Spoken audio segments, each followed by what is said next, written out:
Buen lunes, querido Esteban, ¿cómo va? Buen lunes, Alejandro, y bueno, también una excelente semana les deseo a todos nuestros oyentes. Sí, señor, muchas gracias. Hay un caso ocurrido en Sevilla que tiene que ver con el suicidio de una adolescente que era víctima de bullying, que servirá como disparador en este lunes de un tema gravísimo del que quizás a veces da la impresión de que no se habla mucho. Es cierto, son cuestiones muy delicadas, de índole muy personal, pero que vale la pena abordar desde tu mirada, que tiene que ver con el suicidio en niños y adolescentes. Bueno, así es, Alejandro. Es un tema muy muy fuerte que indudablemente, como vos decís, tiene que ver con lo privado, pero lamentablemente con el correr de los años y sobre todo en los últimos, vamos a suponer, 20 años, esto ya es algo, digamos, es una problemática social, ¿no? Y alguien podrá decir, bueno, pero se suicidó una adolescente en Sevilla y nosotros estamos aquí. Bueno, les cuento, según la UNICEF, cada 20 horas en Argentina, cada 20 horas un niño, una niña o un adolescente entre 10 y 19 años se quita la vida. Repito, cada 20 horas en Argentina un niño entre 10 y hasta un adolescente de 19 años en esa franja etaria se quita la vida. Es la segunda causa de muerte de argentinos de esa edad, entre 10 y 19 años. No lo decimos acá en el barcito de la esquina. Estas son estadísticas oficiales, ¿no? Y en los últimos 5 años, algo que ya hemos mencionado aquí, sobre todo de la pandemia para acá, cuando venimos analizando y advirtiendo de las consecuencias de lo que fue aquel gran encierro a nivel global para todos los seres humanos. En los últimos 5 años en Argentina se triplicaron, y algunas estadísticas en la provincia de Buenos Aires, no oficiales, obviamente, dan un incremento superior a eso, ¿sí? Entonces, sí, tomamos obviamente este disparador porque quizás algunos de ustedes leyeron esta nota, se armó un revuelo muy muy grande en aquella ciudad española, pero nos sirve para pensar este problema que tenemos aquí en la Argentina, que tenemos aquí en nuestras sociedades, ¿sí? Y hoy vamos a relacionar esta cuestión con el bullying, o con el ciberbullying, o el ciberacoso también, ¿no? Y lo primero que quiero hacerles recordar a todos y todas las que nos están escuchando, que una definición muy muy sencillita, muy criolla de el bullying. Hay que diferenciar a veces los episodios de violencia o de maltrato o de acoso uno a uno, es decir, cuando una persona, un niño, ejerce violencia o acoso sobre otro niño, de lo que llamamos concretamente bullying, que es cuando un grupo de personas somete violentamente, critica, maltrata, amenaza a una persona. O sea, es una actuación en manada, podríamos decir, ¿no? No es uno a uno, somos 4, 5, 6, 10 sobre uno, sometiendo a uno. Y eso es lo que define ese concepto, con esa palabrita inglesa, de torear, de maltratar, de pasar por arriba, ¿sí? Entonces, en muchas situaciones, a mí me pasa cotidianamente, incluso con amigos, fuera del consultorio, que a veces algunas personas dicen, no, pero eso siempre existió, cuando yo era chico, pasaba lo mismo. No. Las condiciones que tenemos hoy con las redes sociales, con la amplificación que pueden sufrir una víctima de bullying o de ciberbullying o de ciberacoso en sus redes sociales, es se multiplica por 50, ¿sí? Y por otro lado, ese argumento que muchas veces se escucha, que a esas personas, por una fortaleza yoica o por alguna cuestión determinada, no les afectó esas cargadas, no significa que a otras personas sí les hayan afectado, ¿no?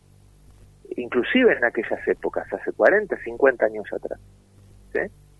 Lo que sucede es que, bueno, obviamente estos fenómenos sociales están increciendo, ¿no? Seguramente sabemos también, como lo hemos hablado aquí en alguna oportunidad en estos 10 años, el suicidio como fenómeno es un fenómeno multicausal, no tiene únicamente que ver con una variable, pero en ese fenómeno multicausal, bueno, obviamente que está la sociedad incluida y somos varios los actores sociales que empiezan a tener participación en esto, ¿no? Les conté, creo que la semana pasada, que iba a dar un taller justamente en primaria aquí en una escuela, y una de las cosas que sale en cada escuela donde voy, en cada capacitación docente, en cada charla, a veces familiares, es la cantidad de acoso que hay en las escuelas, ¿sí? De bullying, los episodios se multiplican, y en todas las escuelas es una problemática que atraviesa las aulas, ¿no? Entonces, bueno, ¿qué hacemos con eso? ¿Sí? Indudablemente la escuela no puede resolver ella solita, la escuela como institución, 15 docentes, no pueden resolver un problema social que incluye a la escuela, pero que también incluye a las familias y que también incluye al Estado. Debe haber políticas, obviamente, conjuntas y articuladas, y aquí traje un ejemplo maravilloso que el año pasado se puso en marcha en Mendoza, ¿no? En la Dirección de Escuelas de Mendoza, el año pasado arrancaron con el botiquín de salud mental. Bueno, son protocolos de acción frente al bullying, ¿sí? Frente al acoso, a la violencia y las adicciones, ¿sí? Y bueno, obviamente inclusive hay un alumno que creó como una plataforma en donde anónimamente los chicos pueden, entre comillas, comentar en la escuela a la gente del gabinete angustias, problemas, situaciones que están viviendo en la familia, situaciones que están viviendo quizás de maltrato en el aula. Bueno, obviamente que hay formas de enfrentar esto de una manera coordinada. Nosotros siempre también hacemos hincapié en la víctima y decimos, bueno, a ver, ¿qué le habrá pasado a esta chica de 14 años como a tantas otras adolescentes o niños que deciden quitarse la vida? Sí, pero ¿y qué pasa con los maltratadores? ¿Qué pasa con esos 5, 6, 7 chicos o chicas que le están haciendo bullying a otro? Porque a veces solemos, como siempre, hacer foco en la víctima, ¿sí? Pero ¿y qué pasa con los victimarios? ¿Qué pasa con, digamos, a estos chicos? Los adultos de esas familias, ¿los están escuchando? ¿Están advirtiendo alguna cuestión? Porque como pasa en las familias de las víctimas, esto es un proceso muy silencioso. Y muchas veces los papás llegan tarde, lamentablemente, ¿no? A veces la escuela llega tarde, lamentablemente, y por ende las autoridades educativas. Pero ¿y qué pasa con las otras situaciones? Mi hijo, mi hija, estoy convencido, estoy tranquilo, estoy seguro de que no es uno de los violentos, no es uno de los bullying del curso. Y obviamente tenemos que estar atentos a esa escucha activa que hablamos siempre, ¿no? Y a veces es escuchar comentarios, chistes, reacciones que pueden tener nuestras hijas o nuestros hijos en relación al que es diferente, al que tiene alguna dificultad física o mental, o al que simplemente tiene otro color de piel, o al que tiene otra circunstancia socioeconómica, mejor o peor. Estar atento a esos detalles, porque es en esos detalles donde quizás tu hijo, que es uno de los que hace bullying, claramente vos le sacás la ficha, pero para eso, como decimos siempre, Alejandro, se necesita tiempo y espacio para la escucha activa del adulto, ¿sí? Y bueno, como tenemos un mundo adulto que, digamos, retrocede, está mirándose su ombligo, mira para otro lado, está preocupado por otras situaciones, se nos van perdiendo estos detalles que son muy, muy importantes, ¿no? Muy, muy importantes. Ha habido en algunas escuelas, yo doy fe de eso, aquí en nuestra ciudad, de algunos papás que se presentaron diciendo, che, mi hijo es uno de los violentos, ayúdenme, a ver, quiero hablar con la gente del gabinete, quiero hablar con ayúdenme. Hay familias que, digamos, recurren a una asistencia profesional privada o a un centro de salud o son derivados por la misma escuela. Pero también tengamos en cuenta esto, ¿no? Esa violencia ejercida por varios a una única persona genera una situación de ingobernabilidad propia, una situación de querer desaparecer de eso. Esta chiquita, que lamentablemente se quitó la vida el día viernes, ya había anunciado allá en Europa las vacaciones de verano son distintas a nosotros, y hacía unos 15 o 20 días habían vuelto las clases, ¿no? Después del periodo de vacaciones. Y la nena no quería ir a la escuela, porque obviamente sabía que otra vez, otro año más, estas compañeras me iban a acosar, se iban a burlar de mí, me iban a sacar fotos, me filmaban y ponían en las redes y me hacían stickers y cosas ahora con inteligencia artificial para burlarse de mí. Realmente es una temática muy, muy seria. Repito por si alguno no escuchó, cada 20 horas un niño, una niña, un adolescente entre 10 y 19 años se quita la vida en la Argentina. Y creo que esto, de alguna manera, tiene que volver a poner en foco, arriba de la mesa, las cosas realmente más importantes, ¿no? Realmente más importantes. Lo último que voy a decir, querido Alejandro, es que en la situación de bullying hay una víctima, hay varios victimarios, pero también hay silencio de la mayoría. Hay muchísimos chicos en el aula que saben lo que está pasando, pero por miedo se callan. También esta es una respuesta de manada, ¿no? Es decir, las ovejas cuando ven que el tigre se está comiendo o el puma se está comiendo a una, se quedan calladitas, porque dicen, bueno, por lo menos yo zafo.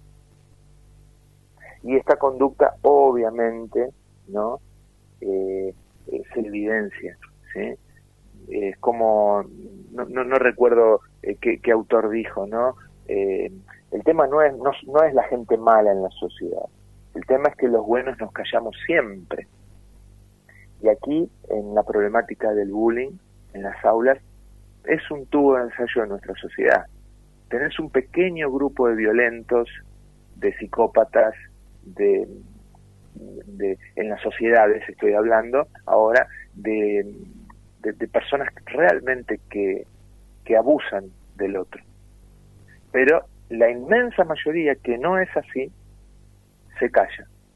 Y ahí aparece en el aula, vuelvo a la situación áulica, bueno, esa complicidad silenciosa o indirecta de la gran mayoría del curso que sabe lo que está sucediendo, pero que no dice nada. Y a veces las situaciones críticas logran desarticularse porque uno o dos alumnos o alumnas pudieron hablar y decir, mami, mira, estoy preocupada porque le está pasando esto a María Inés y le están haciendo esto y esto, y quizás ahí esa mamá te recibió esa palabra, decide ir a la escuela, y ahí quizás se empieza a activar, en el mejor de los casos, en algunas escuelas lamentablemente esas cosas ni suceden, ni siquiera hay protocolos de acción que se apliquen efectivamente, ¿sí?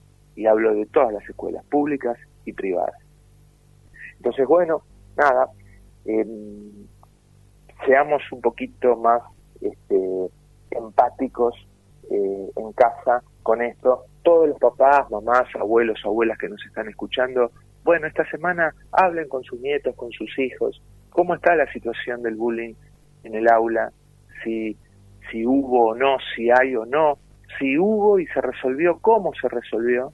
Fíjense que, por ejemplo, el caso que dije en otras provincias o en Mendoza, o inclusive quizás aquí en la provincia de Buenos Aires haya casos puntuales, pero es necesario también para las autoridades que nos están escuchando armar redes con protocolos de acción efectivos, ¿sí? De nada sirve hablar o una clase especial o una capacitación que baja de alguna estratosfera del Olimpo para hablar de un tema que realmente no mueve el amperímetro. Estas son las cosas que realmente mejoran a una sociedad, y vuelvo a repetir, cada 20 horas hay un chico que se quita la vida, querido Alejandro. Sí, una estadística avasallante, abrumadora. Querido Esteban, te agradecemos, por supuesto, como siempre, tu participación de lunes en habitualmente temas muy destacados, muy trascendentes, ni que hablar ¿no? Buena semana. Buena semana para todos y nos veremos el lunes que viene. Gracias, Alejandro. Un placer. El psicoanalista Esteban Gómez con nosotros.